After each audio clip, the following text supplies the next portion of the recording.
If you have spinal stenosis, packing for a trip isn't just about clothes. It's about packing the things that help you manage your spinal stenosis symptoms so you can actually enjoy your vacation. In this video, I'm sharing what's in my travel bag and why each item is important to me. Welcome back to Living with Spinal Stenosis, the channel where we talk about real life with spinal stenosis, not just medical facts. Whether you're taking a weekend getaway or flying across the country, planning ahead can make a huge difference.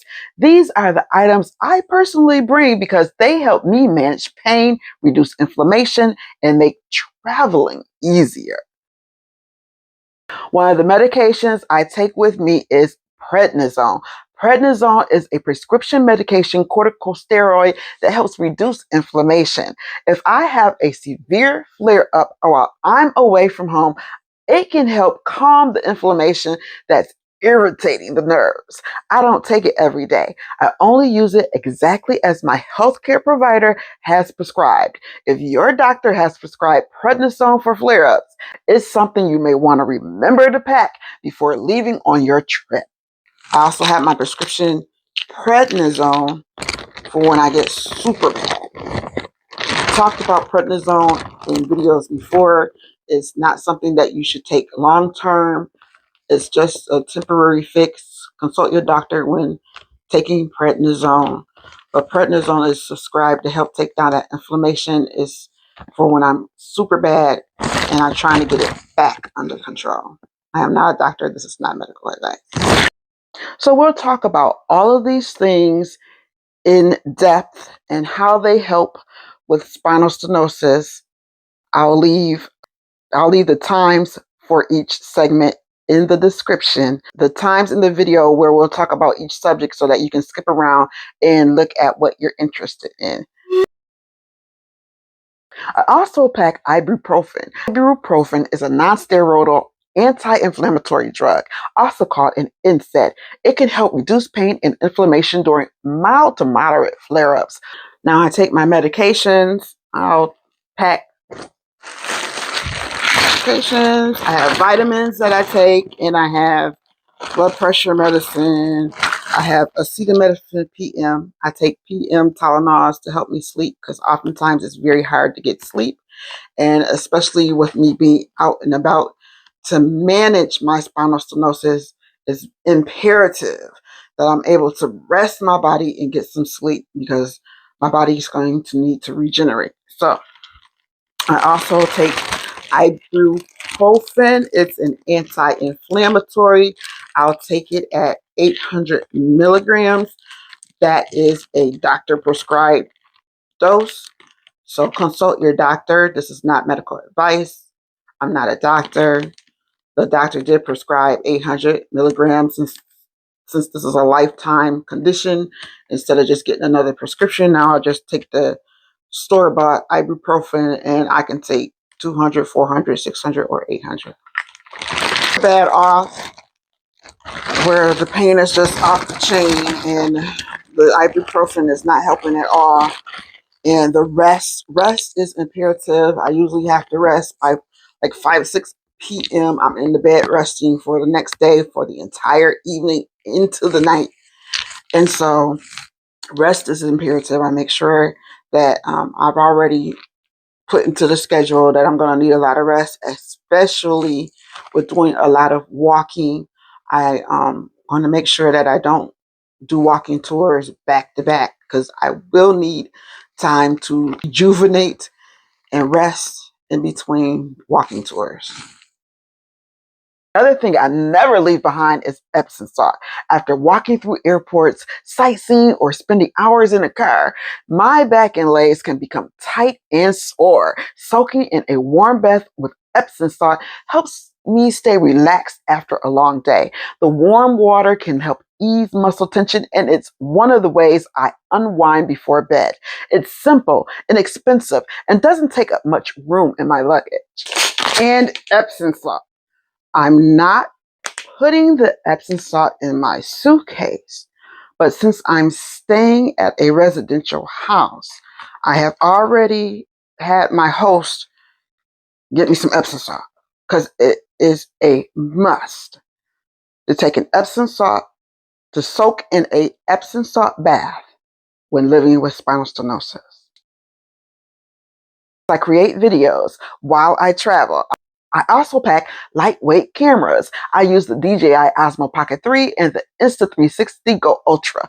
These cameras are incredibly small and lightweight compared to carrying a large camera. The DJI Osmo Pocket 3 has a built-in stabilized camera, produces smooth video, while the Insta360 Go Ultra is a tiny wearable action camera that's easy to clip onto your clothing or mount almost anywhere. For someone living with spinal stenosis, every pound matters.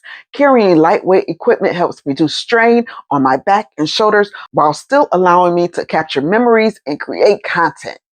So instead of carrying a big heavy pack daily, I'm going to carry this smaller backpack daily. And I'm just going to take my camera and my wallet and keys, just a few things. And I'm just going to carry a very small bag because carrying heavy things on your person makes your spinal stenosis worse. So the camera that I'll be using to make my videos are the DJI Pocket 3. I'll talk more about that later, just for those that want to know.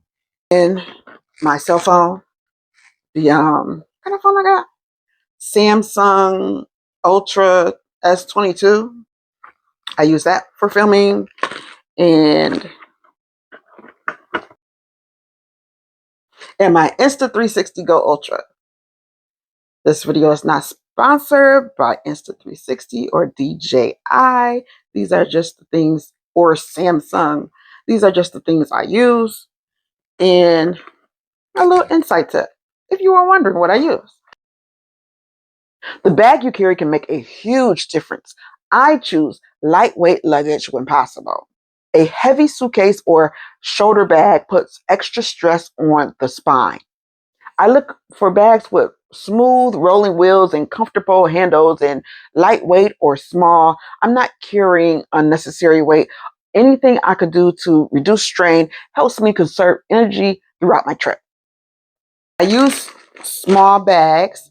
Since I'm living with spinal stenosis, if I carry a bag, a backpack, it increases your pain and it makes it more difficult. So I don't, on a regular daily basis, I don't carry a lot of bags anymore. I usually just carry my little wallet and my keys and my phone. But if I need a bag, I'll carry either a small bag and have nothing in it. I'll have in it like my phone, my wallet, and my keys. Or if I carry a bigger bag just to look cute, it'll be empty. It ain't got nothing in it. I'm just carrying the bag because I have to manage my spinal stenosis by not carrying a lot of heavy things. Finally, I never compromise on comfortable shoes. When you have spinal stenosis, the wrong shoes can increase pressure on your back, hips, knees, and legs. I choose shoes that provide good cushioning, arch support, and stability. You're walking through airports, museums, or tourist attractions, supportive shoes can make those long days more manageable. Comfort always comes before fashion. Traveling with spinal stenosis. Living with spinal stenosis means planning ahead. There's no way around it. But that doesn't mean you have to stop traveling. Packing the right items helps me feel more prepared if my symptoms flare up while I'm away from home. I'd love to hear from you. What is the one thing you never travel without when you're...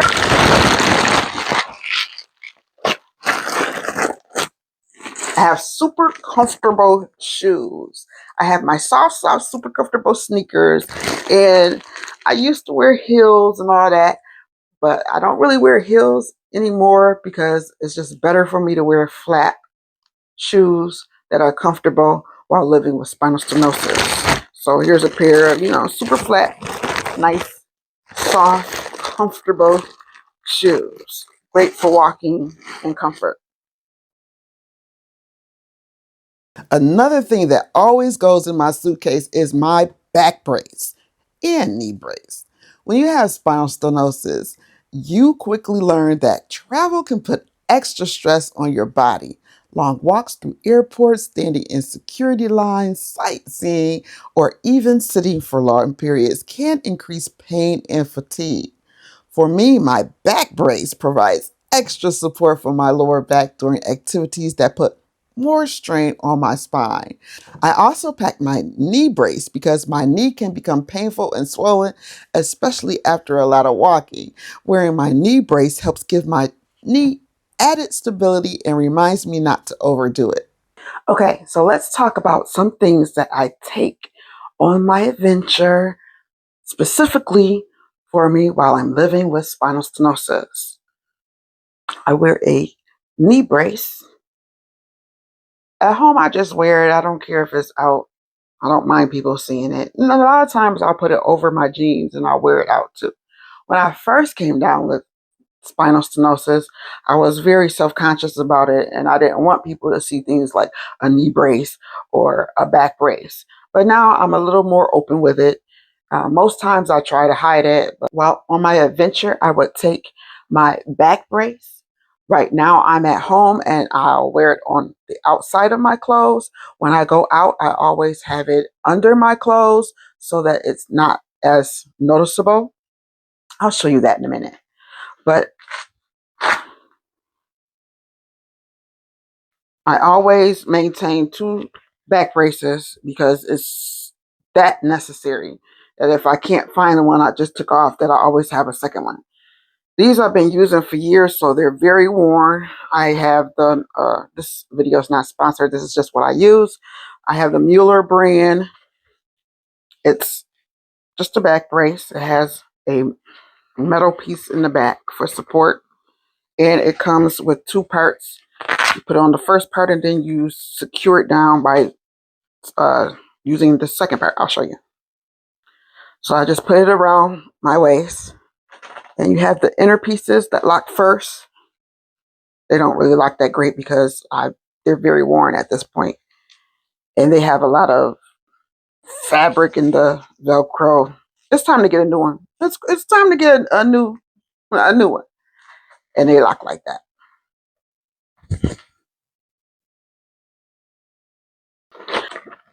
Or how I would look if I went out. I would wear a shirt that's a little longer so that it can cover my book.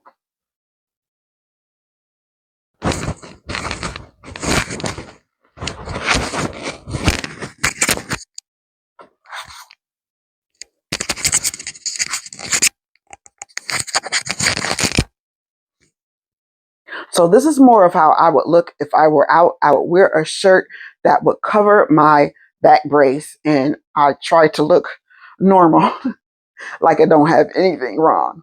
And this is my leg with my knee brace is underneath my pants, but a lot of times I still wear my knee brace on top of my pants. But you can clearly see, you can't tell that my knee brace is under my pants. So now I look like I'm just totally normal.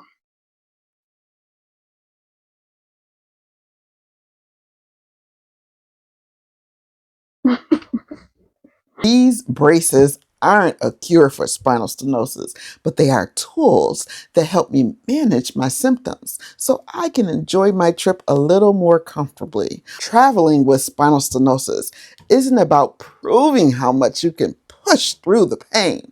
It's about being prepared, protecting your body, and giving yourself the support you need so you can make memories instead of spending your vacation recovering. If your healthcare provider has recommended braces for you, don't leave them at home. They might take a little room in your luggage, but for me, they're worth every inch. If you found this video helpful, please give it a thumbs up, subscribe to the Living with Spinal Stenosis channel, and share this video with someone who could benefit.